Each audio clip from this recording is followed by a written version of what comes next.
L'autre sensation quand même aujourd'hui, c'est Lyon qui continue de se relancer hyper positivement. Alors vous allez me dire que c'était à Metz, c'est pas la meilleure équipe de Ligue 1, ok, mais enfin tout de même c'est assez spectaculaire, notamment le triplé d'Hendrick, les gars, qui lui vise la Coupe du Monde, hein, donc il a intérêt à performer, mais là peut-être qu'il est arrivé Ouais. au bon endroit au bon moment. Moi, je suis bluffé quand même par ses performances parce que bien évidemment qu'on savait le potentiel.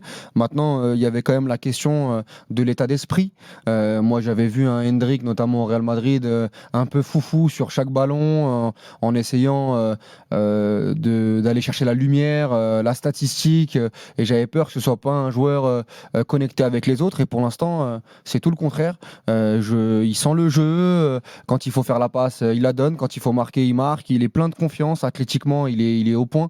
Il est très très fit physiquement. Et on sait que le championnat français est quand même dur dans cet aspect. Alors ça reste que Lille, Brest et Metz, donc il faudra voir confirmation. Mais pour l'instant, il a totalement transfiguré cette équipe. Quand tu passes de Satriano à Hendrick, faut se mouiller la nuque. Faut prendre une douche ou deux. Parce que le pouvoir qu'il a dans le dernier tiers adverse est vraiment exceptionnel à l'échelle de la Ligue 1 et à l'échelle lyonnaise. Et ça va donner des perspectives très intéressantes pour Lyon sur les prochaines semaines. T'es d'accord, Flo? Ouais, je suis d'accord. Et bon, après, à part la réserve, toujours pareil, j'ai regardé le calendrier, comme disait Walid, sur les types d'adversaires. Et c'est vrai qu'ils ont aussi une bonne séquence pour ça, les Lyonnais. En dehors d'Hendrick, hein, ils avaient Brest, les Young Boys, Metz, le PAOK. Bon, ça, c'est en Coupe d'Europe. Ils reçoivent donc Lille, qui est un Lille un peu. Ils avaient joué Lille en Coupe de France aussi. Ils avaient joué Lille. Ils reçoivent Laval en Coupe de France. Ils vont à Nantes. Young Boys, il n'était pas qualifié. Ouais, Nantes et Nice. Donc, non, ce que je veux dire, le calendrier lyonnais, déjà sur les résultats, il est aussi assez favorable à leurs bons résultats. Mais ces matchs-là, il faut les gagner, ces matchs-là. Je suis d'accord, mais voilà, si tu tapes Marseille, Paris et Monaco, c'est pas tout à fait pareil. Différent. Et après, sur Hendrick, j'ai surtout bien aimé son match du jour. Parce qu'en fait, la dernière fois, son premier match notamment, il prend aussi beaucoup la frappe systématiquement.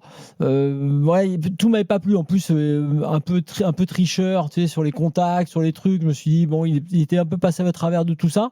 Et là, j'ai trouvé qu'effectivement, tu vois tout ce qu'il peut apporter, et pas seulement effectivement sur les buts, mais tout ce qui va apporter en danger. Si tu rajoutes du Fofana là-dedans, là, tu commences à te projeter, tu dis là, attends, mais Lyon, ils vont avoir une équipe de dingo, quoi. Fawzi est avec nous, supporter lyonnais. Fawzi, bonsoir. Bonsoir les gars, comment ça va?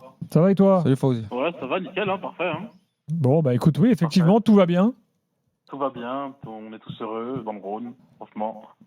C'est magnifique. Bon, rien de plus? Non. Rentrons un peu dans les détails de ce qui s'est passé aujourd'hui quand même, parce que Hendrick, là, ça peut devenir énorme. Franchement, on a fait beaucoup de poker. Bravo à la direction qui nous ont ramené Hendrick. Bravo à Mathieu Louis-Jean et à Paolo Fonseca aussi, qui a parlé avec lui, je crois, fin novembre, et qui a réussi à le convaincre pour nous rejoindre. Et franchement, c'est quoi ce mec? Pourquoi, à l'heure actuelle, il a l'OL? Enfin, on a une chance, mais qui est incroyable. Parce qu'il est dans un club où il y a un peu du lourd devant lui, quoi. Voilà, et puis il va jouer. Et puis Lyon a un ADN aussi européen. Il le montre encore cette année. Lyon a un passif aussi avec les joueurs brésiliens. Oui. En fait, il y a plein de choses qu'on a déjà expliquées dans l'after, mais qui sont intéressantes. Effectivement, tu as raison. Ça reste une surprise. Et c'était surprenant au moment où on l'a appris. Mais derrière, quand tu vois que lui va absolument jouer, être titulaire. Et franchement, il n'avait pas de neuf, Lyon. Donc, tu n'as pas meilleur club, en tout cas, pour être sûr de jouer. Ensuite, il y a effectivement l'histoire, la tradition brésilienne. Et il a pu en parler à droite, à gauche. Je crois qu'il l'a dit d'ailleurs avec des Brésiliens qui avaient joué à l'OL. Et il y a le fait qu'il avait eu Fonseca au téléphone. Ils ont parlé du jeu, tactique, etc. Donc, moi, je trouve que c'est un choix de sa part. C'est un choix surprenant, évidemment, médiatiquement, mais c'est un choix assez intelligent parce il peut se faire des stats au passage, en plus de là, c'est déjà autant de stats que Satriano. Je crois qu'il a 9 buts de Greenwood déjà en deux matchs. Donc, il peut aller chercher peut-être la dizaine, la quinzaine de buts à ce rythme-là. Il y a l'Europa League parce que le Lyon est premier et ils ont des vraies perspectives. Il pourra jouer dans la deuxième phase. Il va pouvoir jouer en huitième de finale et apporter une vraie plus-value dans cette attaque lyonnaise. Et voilà, s'il a cet état d'esprit-là, s'il a cette forme physique, moi je pense que ça peut être un ouragan sur la Ligue 1. Et puis même médiatiquement, au Brésil, tu vois les stats, même sur la Ligue 1, je trouve que c'est un super coup. C'est une attractivité énorme pour Lyon et pour la Ligue 1. Et ça, c'est super cool. Si ça se matérialise aussi sur le terrain et en dehors. Et de toute façon, on en parlera peut-être cette semaine dans Génération After. J'aimerais bien faire un truc, moi, sur les prêts. On a eu Nwaneri, qui est un crack à Arsenal, qui a mis un super but avec Marseille. Là, on a Hendrick. Si on peut avoir des petits coups comme ça, mais de très très bons joueurs sur des one-shots, mais qui peuvent faire passer un cap à certaines équipes qui sont dans le besoin financièrement, ça peut être intéressant si c'est un deal gagnant-gagnant et si ces joueurs viennent avec une dalle, une détermination. Et Hendrick, on a le sentiment, même si attention, ça reste à poursuivre, ça reste un petit échantillon. Moi, j'ai un petit bémol juste, après je te donne la parole, j'ai un petit bémol sur les adversaires qu'il a eu. Oui, voilà, moi j'attends. Je dis juste que. Je voudrais le voir à la fois en Ligue Europa. Après Lille, même si c'est le Lille d'aujourd'hui, voilà, il a fait un super match. Et encore, contre Lille, il a encore une marge de progression, mais il a été très bon. Contre Brest, il fait son match. Là encore, bon voilà, on fait un premier petit bilan, mais tu as vraiment le sentiment que de toute façon, ça peut pas être pire qu'avant et que tu as un vrai joyau entre les mains pendant 6 mois, quoi. Fawzi, vas-y. Et surtout, moi je rajoute qu'il y a 6 mois, l'OL était mort. Hein. L'OL était en Ligue 2 et à l'heure actuelle, personnellement, pour moi, cette année, on vise l'Europa League minimum. Hein.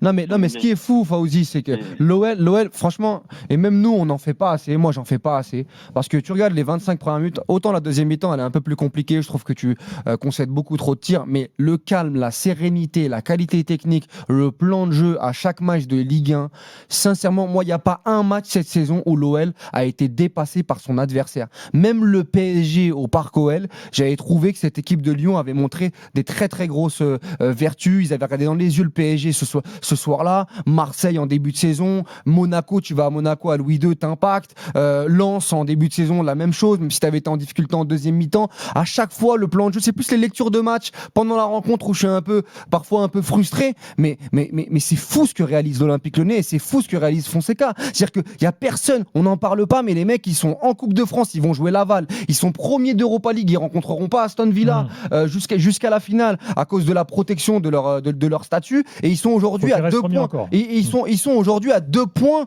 de Marseille avec les forces en présence, avec un Kluivert que j'avais trouvé nullissime sur les 2-3 premiers matchs. Bon, même s'il est fautif ce soir, mais qui marque et qui a fait un super intérim avec l'absence de Niakate. Mais sincèrement, c'est grandiose, c'est exceptionnel ce que fait Lyon. Sincèrement, c'est une saison. Je veux pas dire que c'est une saison miracle. Si c'est une saison miracle, mais il y a du travail. Il y a du travail de fond de la cellule, d'un coach qui, quand il a moins de pression, est bien meilleur. C'est un travail global. Faut les féliciter, sincèrement. Et comme en fait, c'est devenu monnaie courante, en fait, on en parle moins. Ils font pas de bruit. Mais je trouve pas qu'on en parle peu. Hein, je trouve. Peut-être que je me trompe, mais. Non, mais après, il y a un truc majeur qui règle par rapport à leur début de saison qui était très compliqué, c'est quand même la profondeur de l'effectif. Parce que comme tu le dis sur la charnière centrale, Kluivert devient un vrai candidat pour être DC. Donc en cas de blessure ou pas, d'ailleurs, ça fera des maux de tête à Fonseca, mais ils ont un atout en plus comme ça derrière qu'on n'attendait pas parce qu'on ne pensait pas qu'il était au niveau. Devant, tu vas avoir Noama, Fofana qui reviennent avec Hendrick, comme on l'a dit. Morera, c'est énorme côté gauche. Effectivement, et dès le départ, on a senti un truc qui est très bon et qui se concrétise, mais c'est que Fonseca, par rapport à tout ce qui s'est passé avec sa suspension, il était reparti sur un bon mood avec un groupe à sa main et qui a décidé d'être avec lui, de l'écouter dans ce côté un peu commando, on a failli mourir, on va y aller. Et il est vrai que c'est une histoire, c'est un petit film. Si tu mets une caméra, tu fais la saison entre le moment de la relégation en Ligue 2 et tu montres tout ce qui se passe en ce moment, c'est vrai que c'est pas mal. Et même si Metz c'est très faible, il y a 3-0 à la 30e, mais avec une facilité. Et puis il y a des joueurs, moi Tyler Morton, voilà, on en parle peu, mais à chaque fois qu'il joue dans cette équipe, c'est le dépositeur. Tolisso sur le premier but, encore une fois, le calme, la sérénité. Schulz n'a pas joué ce soir. Schulz qui était pas là. Et Schulz qui est très étonnant cette saison. De toute façon, les deux, pour moi, les plus étonnants, c'est Schulz et Morera. C'est des bombes atomiques, les mecs sur le terrain. Et ils défendent, ils impactent, ils ont l'intensité, ils ont la qualité technique, ils ont la finition. Et le discours de Schulz là, cette semaine, là, quand on a vu l'interview très intéressante sur la défense. Sur lui, sa mentalité, la mentalité qu'il apporte, le respect à Tolisso. Enfin, le mec, il est pas là depuis longtemps quand même. Il coche toutes les cases. Je pense que les Lyonnais, là, je suis un peu ça, là. sur les réseaux et tout, les mecs rêvent. Parce que tu regardes le 11 en début de saison, t'as l'impression que j'avais l'impression de me replonger moi dans ma Ligue des Masters sur PES 6, tu vois, avec des joueurs un peu inconnus, les Castolo, etc. Et les mecs, en fait, finalement, tu montes, tu gagnes des matchs et t'as des vraies révélations dans cette équipe. Et pourvu que ça dure, et avec le retour de Fofana et Hendrick, ils ont limité la casse et ils vont faire des grandes choses sur la deuxième partie de saison.